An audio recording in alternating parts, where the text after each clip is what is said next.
By the way, I've got some news for you about Cleo's baby. Oh?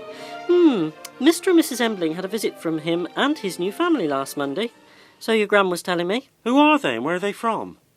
Well, they live at Foxbury, and they're having him baptised at the church there. And they're calling him Barney. Well, can they do that, Mum? Well, have him baptised? Why not? Because he's somebody else's child. Cleo and her family are Catholics. Well, Greg, it's happening because they've asked the Emblings to be godparents, and they've accepted. Right, well, I think Cleo's got a right to know, so I'm going to tell her. No, Greg. For goodness sake, stay out of it. It's got nothing to do with you. Mrs. Palmer arrived at Meadow Cottage. She was carrying her tray with 2 very tasty roast dinners upon it. This was now becoming a very regular ritual, ever since she suggested the idea of cooking for Collingbourne. The old man opened the door, and she went in and placed the tray on his table. Then she noticed the newly delivered pieces of equipment standing in the corner next to the fire, where Collingbourne's favourite chair once stood. Well, I'm blessed. You've got a television and a video. Ah, smart, innit? Very nice. 'Tis a good size, too. I don't like too big a telly. Oh, I reckon he's just right myself. What made you suddenly decide to have this, then? Well, to be perfectly honest, Mrs. Palmer, I thought it might be something you and I could enjoy together. I enjoys your company anyway, Mr. Tuck. You knows that. And Carrie Hicks gave I the idea when her told I about her new video iron thing. Do you know to use them? Oh, well, the delivery bloke did show I when he brought it in this morning, but he've tuned it all in for I and everything, but, well, I don't know. Well, we'll have to have a bit of a play with it after dinner. See if I can work it out. Oh, that's a good idea. Now sit at the table, else it'll get cold. Barry Dixon sat at his desk, staring at the computer VDU. He had one more paragraph to write about his feature on Little Ferringham for Down the Wiltshire Road. He couldn't quite find the correct phraseology to finish it all off, and his thoughts were interrupted by his telephone. Features. A lady in reception to see me and wants to take me to lunch. Tell her to hang on a couple of secs. I'll be down. Barry cradled the receiver and pressed a couple of keys on his computer, which put it on hold. He got up from his seat and put on his outdoor coat. Ted, I'm taking an early lunch, all right? I think my sister's downstairs, so I'll be back at about 1. When Barry arrived downstairs in reception, he was very surprised to find that the young lady who was waiting was not in fact his sister Joanne, but Brenda Cook. The look on your face is an absolute picture. Brenda, I wasn't expecting to see you. I thought it were going to be Joanne. Well, you know what the thought did? She was going to take me to lunch, or rather I were going to take her. Well, you're going to take me instead, all right. Aye, but Joanne. Oh, I've left her polishing and tidying up your flat. Oh, now I won't be able to find out.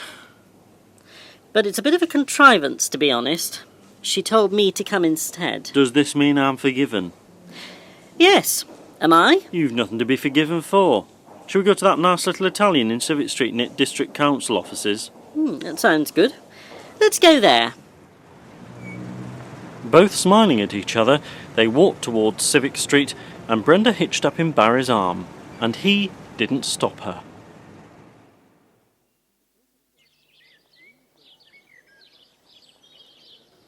Being the first Tuesday in the month, the Silver Threads had their meeting at the village hall. Their guest had been a retired brigadier who'd given them a talk on the D-Day landings. He'd been one of those who'd fought on the Normandy beaches, but who had survived to tell the tale. The regulation bingo game had followed, and as the members made their way home at 4 o'clock, some congregated on the gravel frontage to the hall and just nattered. Old Collingbourne was hoping to make an escape back to his cottage, but Miss Weaver managed to waylay him. Not running away, I hope, Mr. Tuck. Oh, well, I got a few jobs to do, my dear. Well, surely they can be done at any time. I was hoping you'd be coming back to my bungalow with me for a bite to eat. To be honest, Miss Weaver, I had more than enough to eat at the Silver Threads this afternoon. Well, it's not like you to be satisfied with a couple of biscuits and a cup of tea. But Mrs. Palmer brought some cake her made, and, well, 'twas a bit filling. Oh, Mrs. Palmer. I didn't see her cake and I never got offered any. Oh, you wasn't sat with us, was you? To be truthful, I wasn't even sure I was wanted. I'm not even sure I am now. And I expect Mrs. Palmer's gone off to your cottage now, hasn't she? Or has offered to do a bit of cleaning and tidying Oh, up, well, in Fry. that case, you've obviously got other fish to fry. I won't interfere. I'll have tea alone, as usual. Oh, Miss Weaver, don't be like that. Oh, dear, I feels terrible now. At Prince Andrew's Hospital, Alec Harris was now free from the transfusion tubes which had been previously attached to him, and was perfectly free to wander around the ward. He kept paying visits, and his stomach wasn't really feeling any better now than it had before the transfusion. He'd popped along the ward to the payphone and had tried to get Ron Hanway on the line, because his new partner hadn't been to see him yesterday with the contract like he'd said he would. Oh, come on, Ron, answer the blessed phone, will you?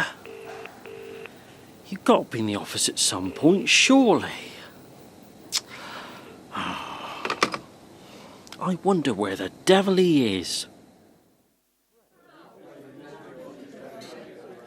Greg had arranged to meet Cleo in their usual haunt, that of a cafe opposite Carthampton Tech.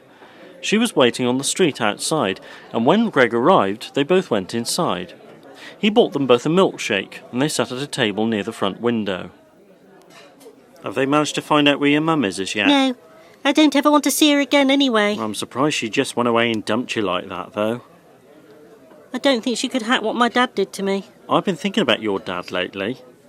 I never stopped thinking about him. Do you think I'll be called to give evidence at his trial? Don't know. I wish there wasn't going to be a trial. No, look, he has to be tried. We've gone over this time and time again. But he's never harmed me. I'm sure he didn't mean it. Anyhow, I got a bit of news. Now, I know the baby isn't of any interest here, but I've heard something I thought you ought to know. His new parents who live at Foxbury are having him christened at Foxbury Parish Church quite soon. Anglicans? But we're Roman Catholics. Yeah, I know that. Mr. and Mrs. Emblin, who found him, are being godparents to him. What? Calm down. They've decided to call him Barney, like the maternity nurses nicknamed him because of where he was found. That's horrible. I don't like it, Greg. I've got to put a stop to it. They're not bringing him up as an Anglican. They can't. I've got to stop them, Greg. I've got to stop them. Cleo, I don't think there's anything you can do about it. Gareth Owen drove the tractor back into the yard at ACREBURY Green Farm. The rain was tipping down and he'd been unable to finish silaging the last field. The weather was not proving to be on the side of farmers generally at the moment. Silaging had been held up because of the rain, and haymaking would be suffering the same delay. Gareth stopped the tractor outside the kitchen door of the farmhouse, and Di greeted him at the door.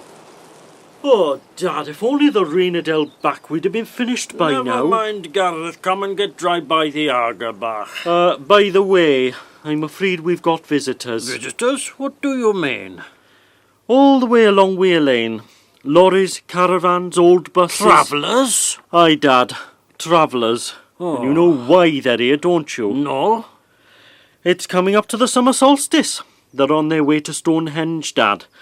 At least I hope they're on their way. You don't think they're intending to stay longer than that, do you, Gareth?